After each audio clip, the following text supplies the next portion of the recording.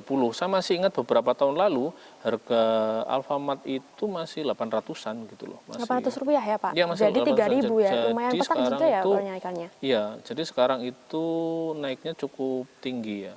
Kalau coba kita lihat dalam 1 tahun terakhir ini ya. 1 tahun terakhir ini, betul, 1 tahun terakhir ini dia naik 8%, 8,65% ya kalau dibandingkan dengan hari ini. Kalau kita lihat 6 bulan terakhir itu juga sudah naik 10,95%. Jadi kalau misalnya Naswa beli 6 bulan yang lalu, terus hari ini dijual, ya itu Naswa sudah punya keuntungan 10% gitu loh. Kalau kita lihat dalam 1 bulan terakhir, kalau kita lihat dalam 1 bulan terakhir memang dia turun 0,95%. Kalau dilihat 5 hari ini terakhir ya. Tapi kalau bisa jadi si komisaris ini memang sudah punya cukup lama gitu loh. Sehingga ya dia memang ingin profit taking gitu loh. Untuk kemudian nanti bisa jadi nanti kalau harganya turun dia masuk lagi dan sebagainya. Jadi akan tetap terus dilakukan bertumbuh gitu ya Pak ya? Ya, jadi ini transaksi yang memang biasa terjadi di pasar modal. Jadi direksi atau komisaris dia membeli saham yang tempat dia bekerja gitu ya, sebagai bagian dari portofolio dia. Tapi ini juga menarik loh. Kalau misalnya kita lihat misalnya kamu beli sebuah saham, terus ternyata komisarisnya atau direksinya juga memiliki saham itu, berarti kan perusahaan itu bagus. Gitu. Menjadi salah satu, ya gampangnya gini, yang ngelola aja punya gitu loh, komisarisnya aja beli gitu loh. Nah, berarti kan mereka percaya bahwa perusahaan mereka itu bagus gitu loh. Gitu. Jadi mempercaya perusahaan sendiri ya, gitu ya Pak? Gitu. Ya kalau kita lihat untuk Alfamart, kalau kita lihat ya outletnya kan masih tetap tumbuh ya. Kita lihat kan banyak ya di sekitar kita lah, di pinggir jalan di mana itu di perkantoran perumahan kita lihat juga mudah ditemui ya gitu, masih tumbuh ya. Kalau kita lihat di sini sampai sekarang itu sudah 17.000 lebih gerainya Alfamart gitu loh. Jadi kan ya berarti jumlahnya kan banyak sekali ya, 17.000. Menjangkau di seluruh Indonesia. Ya, dan betul. Di desa pun ada Alfamart juga loh Pak. Oke, ya sekarang. bisa jadi memang sudah penetrasinya sudah sampai kecamatan, kelurahan dan sebagainya. Sangat gitu. meluas gitu loh Pak. Ya. Sebaran gerainya Alfamart. Ya, Jadi tidak bisa memungkiri kalau sahamnya naik pun dia juga menjadi salah satu hal yang bisa berkontribusi gitu loh Pak. Ya, kalau kita lihat memang dia pertumbuhan outletnya masih tetap tumbuh, terus kalau penjualannya juga masih bagus ya. Market cap-nya itu cukup besar. Jadi market cap-nya itu hampir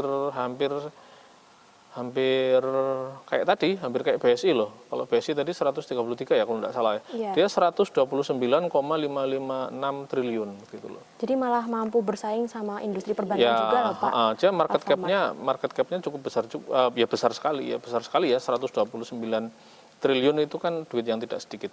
Nah, kalau kita lihat dari valuasinya memang sahamnya saat ini sudah cukup mahal. Kita lihat PBV-nya di 8,35 dan PER-nya di 35. Jadi kalau kita memakai rumus saham murah PBV-nya maksimal 1, PER-nya maksimal 5, ini ya memang sudah valuasinya sudah cukup mahal ya. Tapi ya wajar ya, perusahaan yang menguntungkan pasti dihargai mahal gitu aja. Luar biasa sekali berita yang kita ulas pada hari ini. Ada perbankan, ada retail, ada juga pertambangan juga ya ada Pak juga ya? pertambangan ya. Itu kira-kira isu yang memang sektor-sektor yang memang masih menarik ya untuk bursa kita. Luar biasa sekali. Dan itulah tadi pembahasan yang sudah kita ulas dan kita bahas. Sekali lagi saya ucapkan selamat kepada UBTV yang telah meraih prestasi. Semoga kedepannya selalu memberikan program-program yang edukatif dan juga positif kepada masyarakat luas ya Pak Sigit. Ya betul. Terima kasih telah menyaksikan program Triple C UBTV. Nantikan episode selanjutnya karena akan ada berita-berita yang menarik lagi yang kita ulas bersama Bapak Sidik. Baik, saya Naswa Tahira. Terima kasih. Triple C, cerdik cari cuan.